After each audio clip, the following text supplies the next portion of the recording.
welcome to the ICT Pulse podcast. I'm Michelle Marius, your host and the editor and publisher of ICT Pulse, the online platform where we discuss ICT issues from a Caribbean perspective. Today, we'll be continuing our discussion on digital transformation, but instead of examining it with respect to organizations, we'll be focusing on countries, specifically Caribbean countries, where they are and where they need to be. To share some insight on this subject, we're delighted to have Dr. Justin Ram, Director of Economics at the Caribbean Development Bank, CDB. Dr. Ram, welcome. Hello, Michelle. Thank you very much for having me on the ICT Pulse podcast. I feel very privileged to be here with you this morning to share my views on what Caribbean countries need to do in order to be on that digital transformation global train. Excellent. So to get us started, although we had some of your colleagues on the show a few weeks ago, can you still just give us a brief overview of the CDB, the scope of its work, and your role in the organization? Okay. Well, the Caribbean Development Bank is a regional development bank made up of its borrowing member countries, which are 19 Caribbean countries who are all members of CARICOM, as well as donor countries who come from the region, so as far away as Brazil and Mexico, Colombia, Venezuela, and also Canada. But then we also have some other non-regional donor countries, such as Germany, Italy, the United Kingdom, and China. The Caribbean Development Bank, interestingly, Michelle, was established almost 50 years ago. Okay. Yes, so in October of this year, the Caribbean Development Bank will actually be 50 years since it came into being. So it's a very, very momentous time for us. But the Caribbean Development Bank has, over the last 50 years, helped the development in the Caribbean via a number of technical assistance, direct lending for infrastructure projects, for policy-based lending. We have lent our borrowing member countries to do things like building roads, to improve water supply.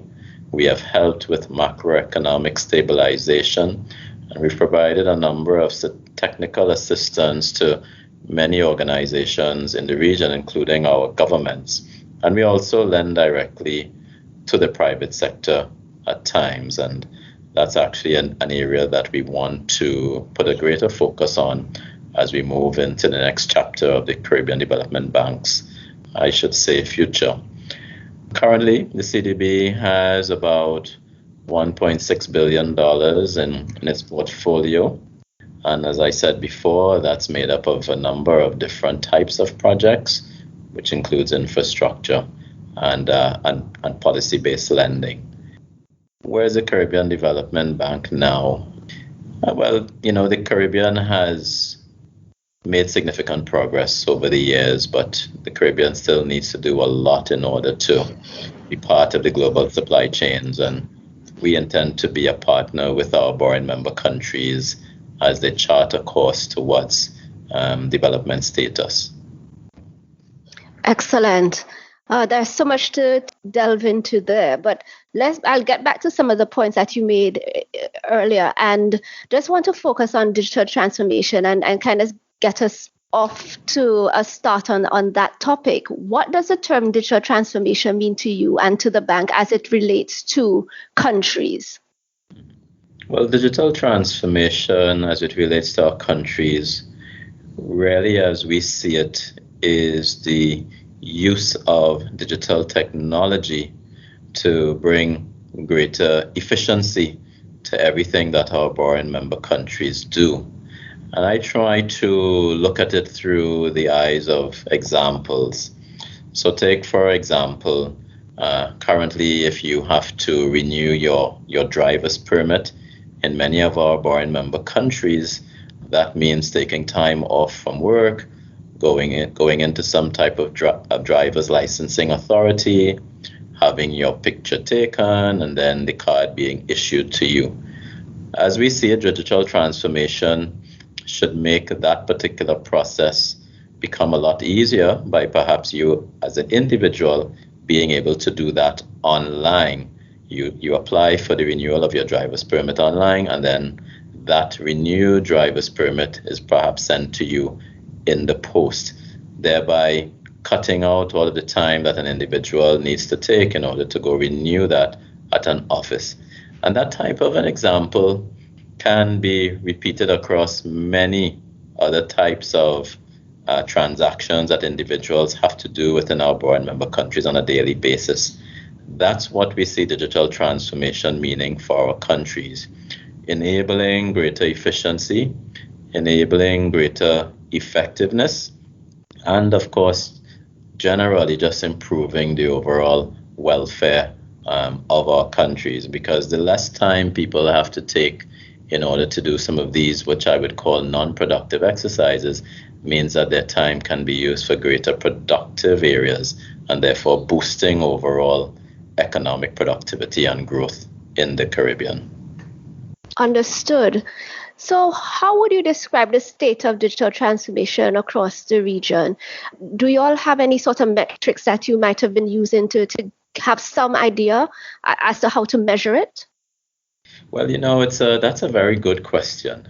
When it comes to metrics, unfortunately in the Caribbean, we don't necessarily have such great data, but we have been conducting an online survey where we've been asking individuals and citizens within our board member countries, what do they think about digital transformation and where would they like to see their countries?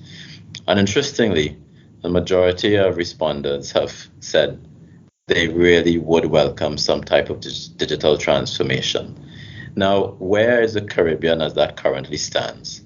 Now, we have made some significant progress with respect to IT infrastructure, but there's still a long way to go.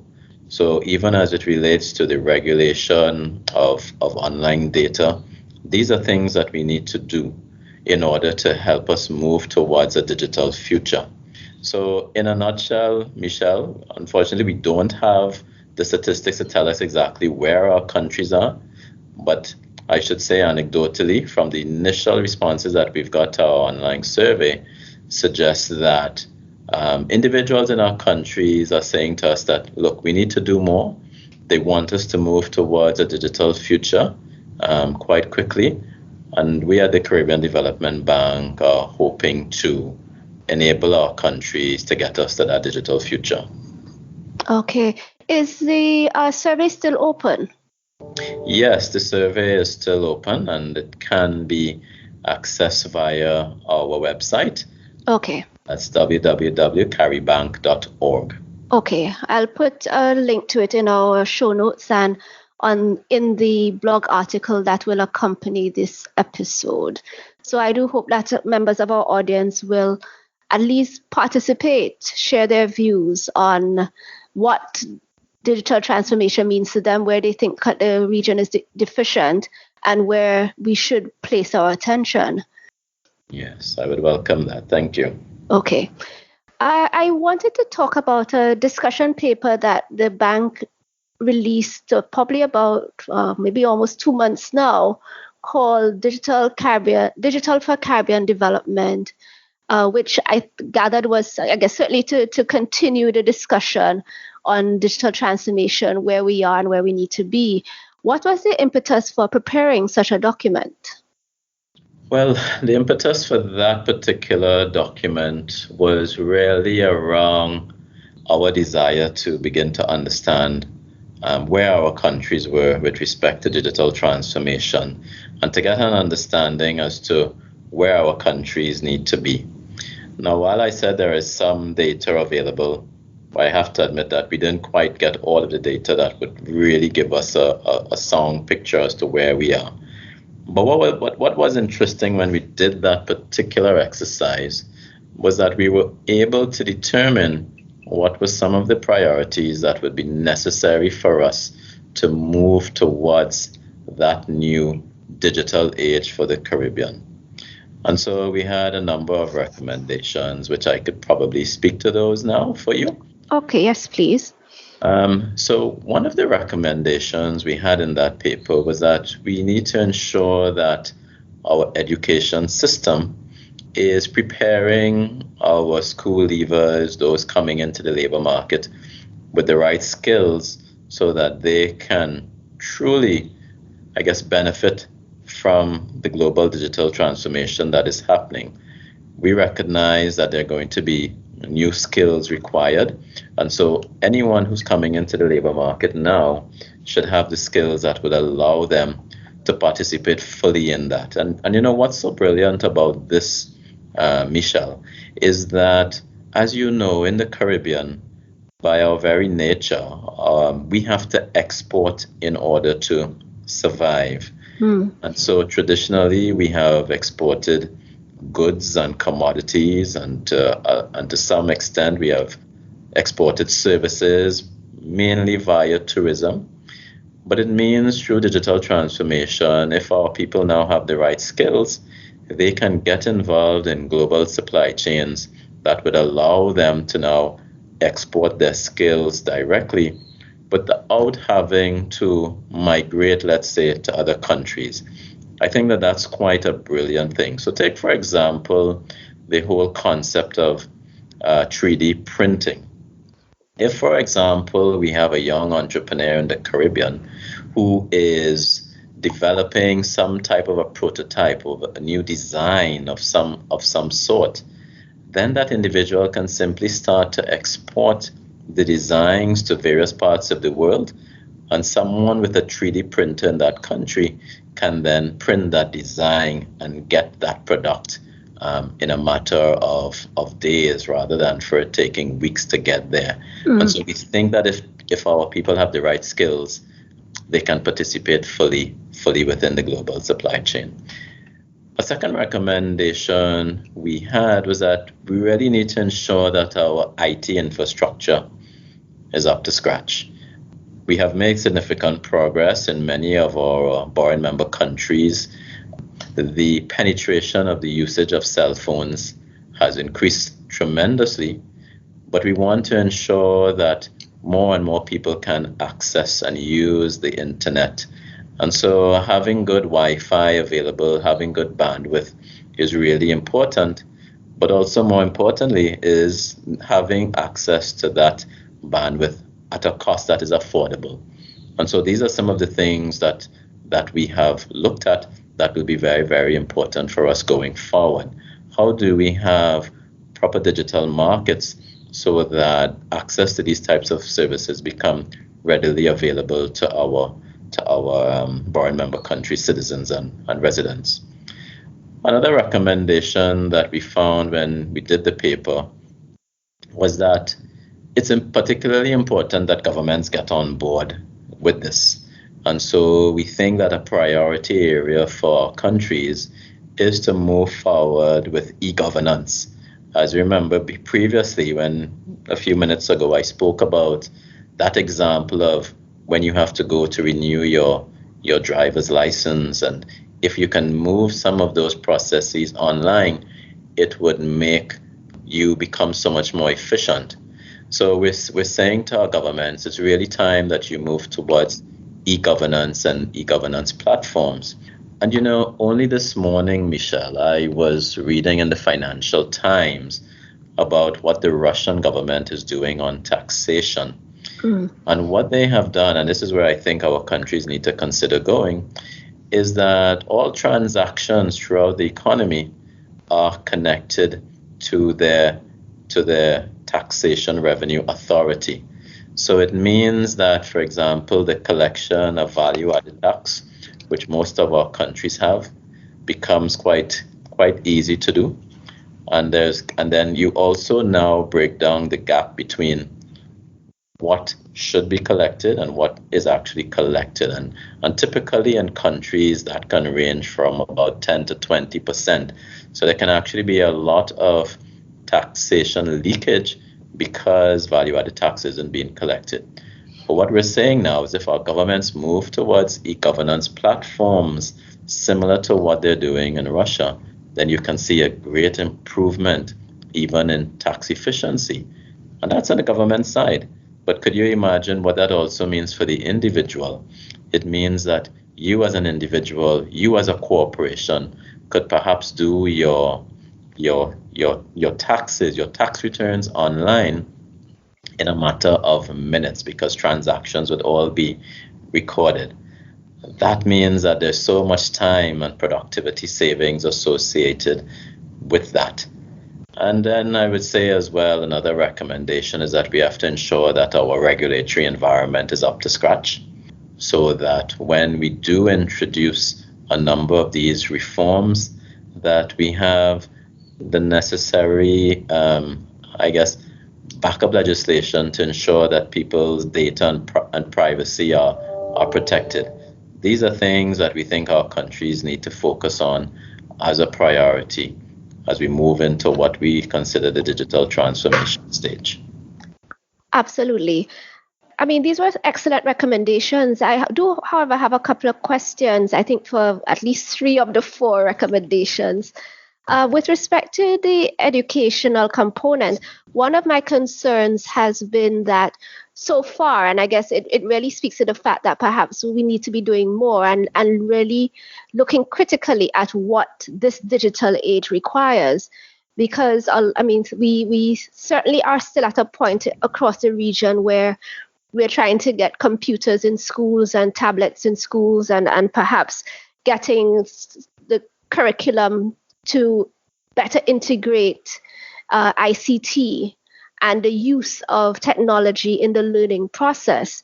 But the whole issue of digital literacy, I think, is still eludes us. And I don't know if you have any thoughts on that. Yes, it's you are right. In many ways, I think in the Caribbean, we have become users of technology rather than being the creators or actually creating and building on existing platforms.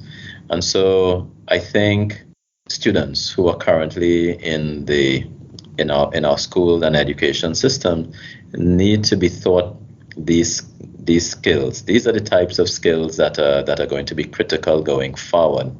But I just want to say something on this with respect to education, Michelle.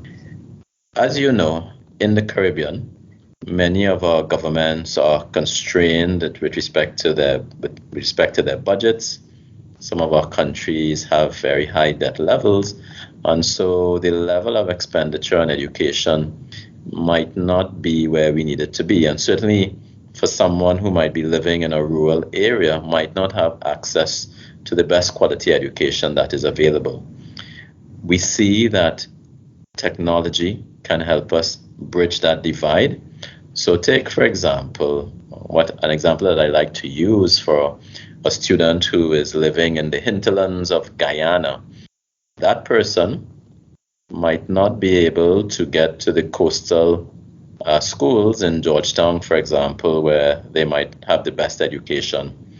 What we're saying is that we can use the technology to ensure that individuals have access to the best teaching no matter where they are in our countries. So that, for example, we are speaking here about a real democratization of education, whereby an individual in the hinterlands of Guyana or Suriname can say perhaps have access to the resources of a good physics teacher in Kingston. So we see this as how the technology can be utilized. Now, of course, what's the type of curricula that's going to be important going forward? Well, of course, we need to ensure that our curricula is keeping up to speed with what is required.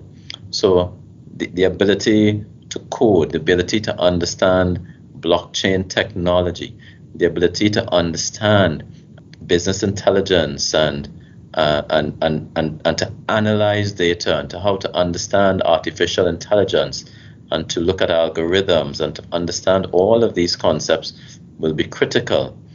But we think now we could also utilize the technology to ensure that students, no matter where they are in our board member countries, can have access to good quality education. We think that this is critical. And the final point I want to say on education, Michelle, is that it is time for us to really inculcate a culture of lifelong learning. Because as you can see, from day to day, year to year, technologies are becoming redundant. And even at my stage in my career, I have to ensure that I am keeping up to speed with what's going on around me and constantly upskilling. And that means that the individual has to learn to continuously learn. And I think that when we think about the education system going forward, these are the types of things that we have to inculcate. So one, yes, we have to have the right types of subjects being taught, but we also have to infuse and within our children, within all of our education system, that individuals must understand that now more than ever, people have to start understanding that every day must be a day of learning to understand what new is around them and what skills they should be bringing to the labor market. Absolutely. No, that is so true. And just going on to the point on infrastructure, and again, I certainly don't disagree with you in any of what you said. However, I was concerned about recognizing that infrastructure is expensive to deploy and to maintain. And we see the advancements, we in the region see the advancements that are happening worldwide. We're just about having 4G in many of our countries. That's with respect to mobile technology. However, 5G is being rolled out, and we are all sitting as consumers waiting for 5G to come to the region. However, it is expensive. It has its own unique challenges, and it's going to be a significant cost to the providers, for example. And I think there perhaps ought to be an appreciation of the challenges we have around achieving economies of scale, and that for very small countries with 30, 50,000, 100,000 people, that deploying that sort of infrastructure can be quite expensive. And therefore, I guess, do we need to manage our expectations? What are your thoughts? Yes, well, I'm happy that you asked that question. And yes, of course, it's expensive to roll out some of these new technologies. But I think that this brings us back to the perennial problem that we have faced in the region, where we need to focus more on a regional integration approach to many of our challenges. I agree with you that many of our countries are quite small, and so to say to an investor, you need to invest this and to put out 5G technology in a country that maybe only has 100,000 inhabitants, that type of investment, when that company does their rates of return, might not make sense for them. And so it's really important for us to consider the Caribbean as one economic space. If we're able to do that, then this type of investment becomes a lot easier. So take, for example, now, we have a number of service providers in the Caribbean. The best known are, for example, Digicel and Flow. Yes. And each of those companies tend to have their own arrangements in the individual countries where they operate. I would perhaps say to you, Michelle, that when we are looking at rolling out new ICT, we need to come together and say to these companies, look, here is a space. Rather than making that investment for just 100,000 person island, for example, how about if you offer this to the 15 to 16 million people that we have in the Caribbean? That becomes a lot more attractive to the investor to then roll out 5G technology. Now, this is a challenge that we've had in the Caribbean, but I think when you look at it practically, Michelle, when you look at it from economies of scale, from financial viability, this is the way our countries need to go. And there are a number of other examples, even beyond digital transformation, where I see that regional integration approach could benefit us significantly. As you know, we have a number of other types of infrastructure. Take, for example, airports. It's difficult for us to maintain all of these airports in our individual countries. If we were to say to an investor, let us now bunch all of these airports together and say to an investor, why not manage this as one package? Right. That becomes very, very attractive. And the same, I think, applies to ICT. So I think the onus on us as citizens of this region is to sort of harp on this point to our leaders that really a number of things would make so much more sense if we were to do them collectively together. And I think that's the only way that we can really keep up with the rest of the world, because the rest of the world is already, as you mentioned, are moving into 5G. And we haven't even begun to think about that as yet. But that's the way the world is moving. And if we want investors to put in that type of infrastructure, because let's face it, our governments don't have the money to do that themselves, and we don't really want our governments to do that. We want private investors to do that.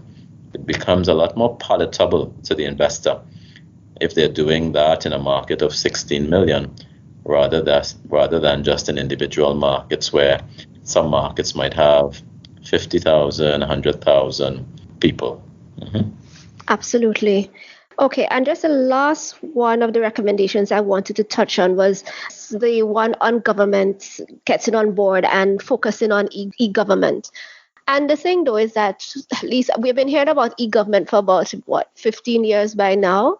Mm-hmm. And I'm wondering whether or not what we thought of as e-government in terms of just computerizing the systems, putting computers on every desk in the government and putting in various networks is all that governments think that they need to do, when, we are looking more now at, I guess, what, for example, the Caribbean Telecommunications Union has called 21st century government, and, a whole of government approach, seamless government interactions and transactions and engagement with their various clients.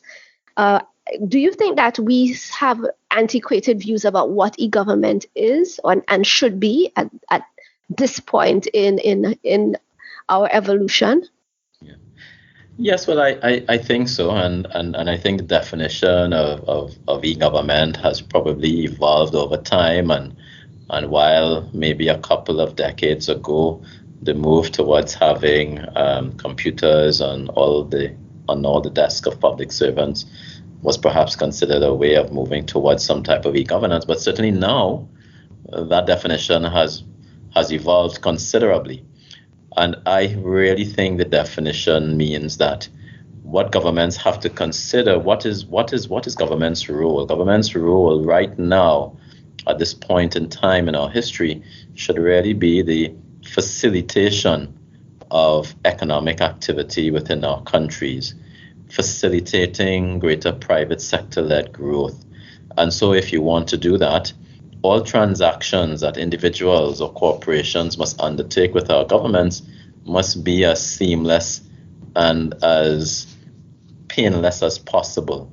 And that means right now where we are, that we should be moving on a lot of government processes online and making it easier for the consumer of those services to do those transactions.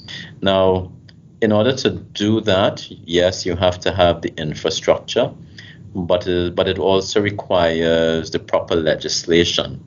So if this is going to work properly for us in the Caribbean, Michelle, it means that we are going to have the right legislation around privacy. We're going to have the correct legislation around using digital IDs, for example. So it should be that if I want to do any transaction with the government, I simply have to place my digital identification number when I enter onto the particular government's website. Of course, I'd have to have some passcodes and perhaps some other forms of security before I can get on. But that means that all of my information should be stored online, and so I don't now have to fill out a form with information that I know the government already has. When I go online to do something, the government already has this information, and I can just go on and do the particular transaction that I'm doing. be it from renewing a driver's permit or trying to set up a business, paying my taxes online, or getting a birth certificate for a newborn baby, or even, for example, registering a property transaction. All of these things, if we were to do them online, would make our country so much more productive. And I think that this is when we speak about e-governance in 2019. These are the things that we're talking about. How do we now ensure that when you are doing transactions with government, that perhaps you can do most of those transactions online, including having digital payments, so that we really want to ensure that government is seen as a facilitator and an enabler of improved productivity for our societies. I definitely agree. All right, having looked at the recommendations that at least I think were tabled in the discussion paper, what do you think might be holding the region back from achieving the digital transformation that we all hope will be realized? Well, I think it's a vision. Where do we as citizens and residents of the Caribbean want our countries to be when you look at 2030, 2040, 2050, as compared to where we are now? I think once you have that vision as to where you want your country to be, and then you align your various short, medium, and long-term objectives with that vision, then you start to move your country along that particular spectrum. So I think right now we don't have the correct vision to get us there. And there's another constraint, which I think is that, as I mentioned previously, our governments are quite heavily indebted, many of them running fiscal deficits, and debt levels are still too high. But I think that should not be a constraint, because if we were to ask our governments to put in the correct enabling environment to make it easier to do business, to make it easier to start having digital transactions all online, then I think we're going to see the private sector step up to the plate and make the necessary investments. So the vision has to be one of where governments see themselves and enabling us to get to that visionary promised land that we would like to see our Caribbean become, and then allowing the private sector to make the investment by improving the doing business environment. And of course, just simply supporting this enabling environment by putting in place the legislation as it relates to privacy of online data storage, for example. So I see it really as, while there could be some constraints, these constraints could easily be overcome if we had the right vision. Absolutely. And Doc, you're the first person who has ever spoken about the vision, and it's something that I agree with wholeheartedly, because I do think that we hear the word digital transformation, but it in and of itself, it means nothing until you somehow break it down as to what it means to you, and I would say to you, what it means to a particular country, how it will, be manifested, and what is it that you want, your citizens, the country to look like, to be like at the end of the process. So that's very interesting that you I think honed in on a very critical point, because I think once countries become very clear about what they want and what they envisage, the political will to get things done, even if they're indebted, to figure out solutions to their current circumstances that will help them to plot a path to where they want to be, will be clearer. Yes, and I think that this is critical for us in the Caribbean, because once you are clear as to where you want to go, and this also applies to an individual as well, right, Michelle? Mm-hmm. Absolutely. You set yourselves objectives and targets Where do you want to be in 1 year's time? Where do you want to be in 5 years' time, 10 years, 15, 20? And you start working towards that. And in order to achieve those things, you then, of course, have the right strategy. Who's going to be accountable for achieving certain things? And that's the process. But it really begins with having a vision and ensuring that citizens and residents understand that vision and where the country is heading, but also more importantly that they see how this is going to benefit them. So it also requires a significant amount of communication as to where that vision is taking us and how this is likely to benefit current individuals who are living, but also those yet unborn. Mm-hmm. So we really have to have a more forward-looking approach to how we want our region to be transformed over the next 10, 20, 30 years. Definitely. Okay, as we wind down and just getting back to one of your very early points about, the CDB and the scale of its portfolio. And I wanted to know, are there any specific initiatives or activities that the bank is currently undertaking or intends to undertake to support ICT development in the region? Yes, but it's also a very important time for us internally at the bank. We are taking on digital transformation internally, so we are walking the talk as well. Yes. Many of our processes we are digitalizing to ensure that we also become a lot more efficient. So as for example, we have one main office which is based in Barbados, and we have a small office in Haiti. But in order to service all of the other countries in the Caribbean, our staff must do a lot of traveling. And we're saying that, we could become a lot more efficient if we utilize the technology. And so, for example, even for this broadcast, we're using one of these new applications that was recently introduced to the bank by our new chief information officer, called Microsoft Teams. And I think it works very well. It allows us to do collaborations internally a lot easier. But what we want to do now is to also ensure that our counterparts in countries also have access to this technology. So this is good for the bank, but it's also good for our countries as well. So we're seeking to improve that particular infrastructure. Now, as I mentioned earlier, we recognize that countries need to have the right legislation and regulation in place in order to move towards this new digital frontier. And the bank intends to support through technical assistance or even through policy-based lending, the implementation of the correct type of legislation and regulations within our countries.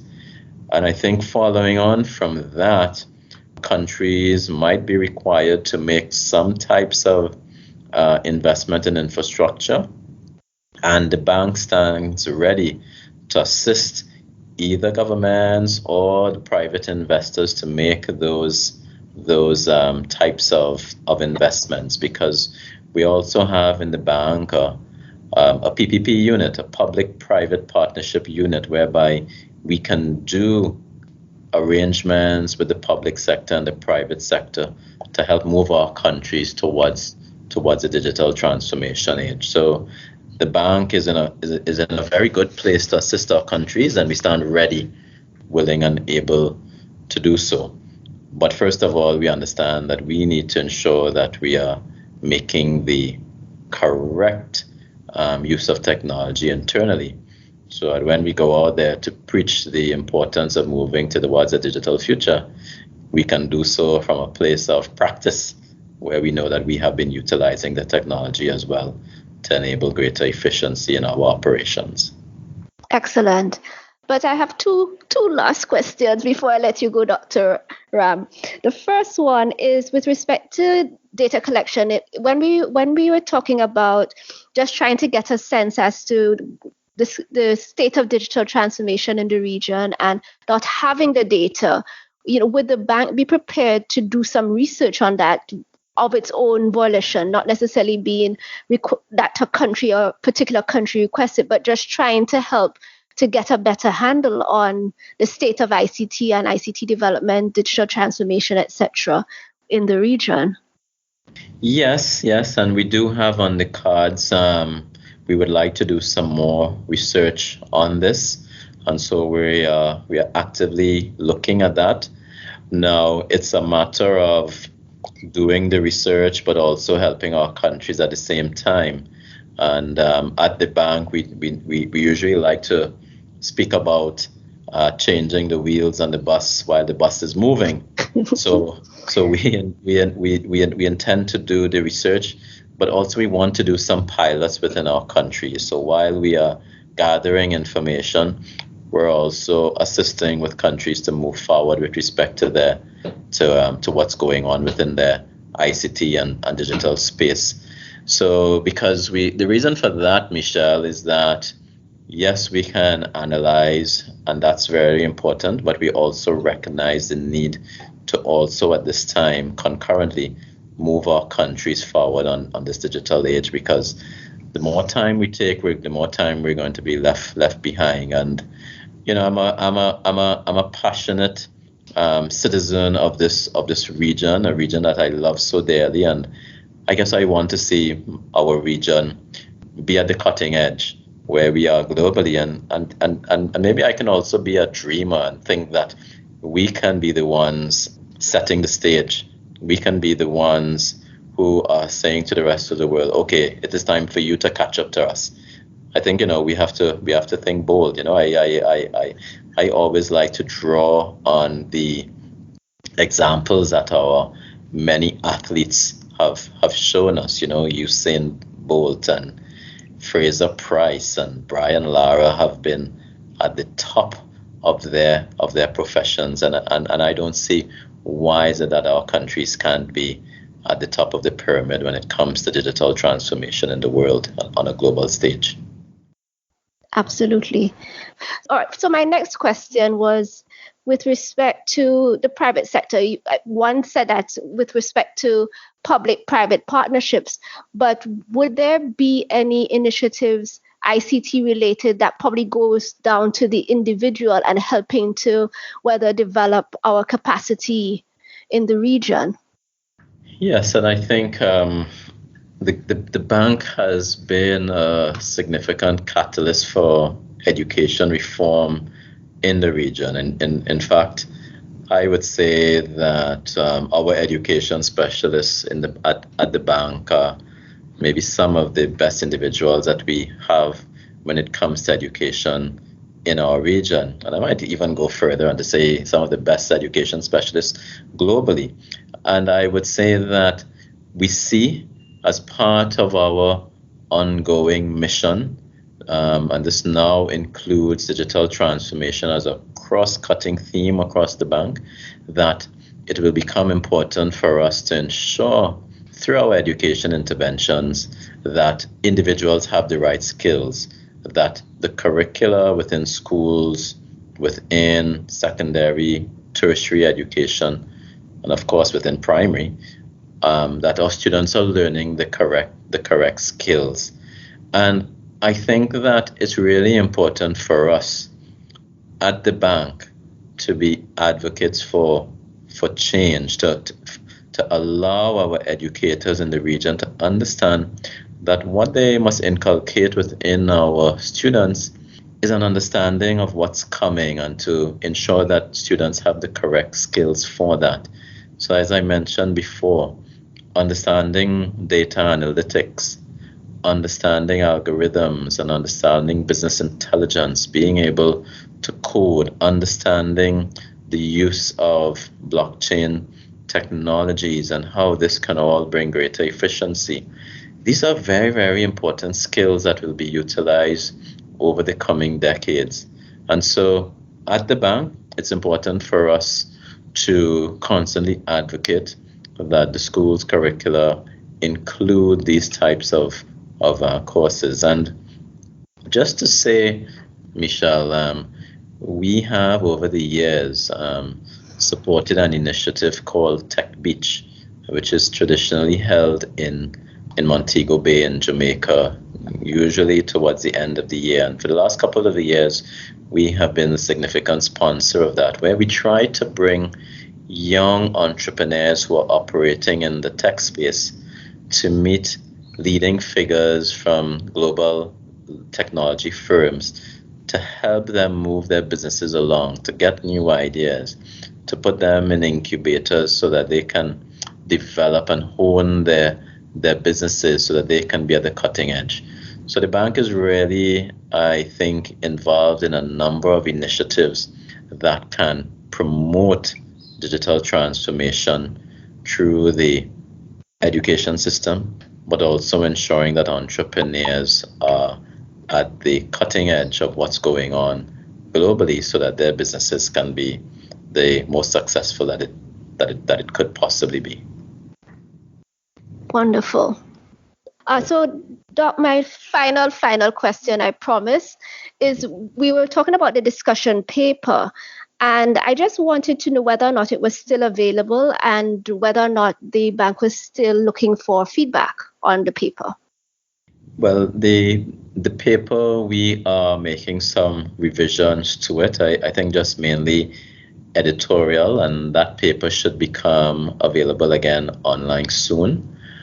Of course, when we put it back up on our website and it's republished, we will make that very well known. We'll communicate that well. There are drafts of that paper that I'm happy to share with you, Michelle, and we are of course seeking feedback on it. Now, I should say it is just a discussion paper, so a lot of the research in there was primarily desk reviews, but we are likely to include a chapter based on the results of that online survey that we're doing, that I mentioned earlier. Yes. And I think the results of that chapter should be very important for our policymakers to look at, because from the initial results that we've seen, it seems as if our citizens are yearning. They're yearning for that digital transformation. They want to see a lot more government services being put online. So that, I think, is what the paper is likely to look like in the coming months. But of course, we do have a draft of that paper, which I'm happy to share with you, Michelle, and perhaps maybe some of your listeners. We would certainly welcome any feedback that we could get. And just to say, we're likely to do some more research in the digital transformation space over the next 12 to 18 months. Wonderful. I'm so looking forward to see what those findings would be, because as we have discussed before, I think we need to get a better handle as to what digital transformation means to us in the region, and a better understanding of where we are and where we would like to be. Yes. No, you're absolutely correct, and it's so important for us to come from a place of evidence and data. And so if we're going to be sure as to where we're going, I think it's important for us to understand where we are and have a clear idea as to where our people would like us to be. That I think is also part of the visioning that we spoke about earlier in the podcast. Absolutely. So, Dr. Ramadus, thank you so much. I know that I had many last questions, and I do apologize, but I guess I don't get to talk to you very often. I still had some questions, but they will have to stay for another time. So thank you just once again for coming on the podcast to discuss with us digital transformation. And I think it's such an important conversation that we need to have. And recognizing that as much as the world is so far ahead of us, we still need to get the proper grounding in the area, such that we can hopefully move more sure-footedly with what limited resources that we have, and of course to be able to leapfrog as appropriate as we continue this journey. Yes, well, Michelle, I want to thank you for having me on your podcast. This has been a great experience, and you're absolutely correct. Although our region is currently behind, I think with a bit of effort, with the right vision and the right steadfastness, and if we were to do this as a region, we could catch up very quickly. And I think even beyond catching up, we could be at the forefront. Why I should say that, when we think about our islands, maybe we should think about them as keys. And, there's a saying that little keys can open big doors. Oh wow, yes. Maybe if I was to say that to you, that instead of spelling keys as Keys, we say it as Cays, really referring to our islands. We can be the test bed for a lot of what's going on in the digital world, and I think that we can be at the forefront. But we need a vision to allow us to do that, and that vision can come from our people. And I think once our leaders understand where our people want us to be, then we can set about ourselves moving towards that digital future. So I want to also thank you, Michelle, and I think you're doing a wonderful job with ICT Pulse, and please keep up the good work, because what you are doing is invaluable for our region in terms of getting the messages out there and constantly communicating and educating our populations. And this has been a great pleasure for me to be here on your podcast. That's it for today's episode. Thank you so much for listening to the ICT Pulse podcast. You can find links to some of the things we talked about on our website, ict-pulse.com. If you like this episode, please show your support by leaving us a review on iTunes, as it will help others find the show. You can email us at info@ict-pulse.com or drop us a note on our Facebook page, facebook.com/ICTPulse, or via Twitter @ICTPulse. We hope you'll join us again for our next episode. Take care.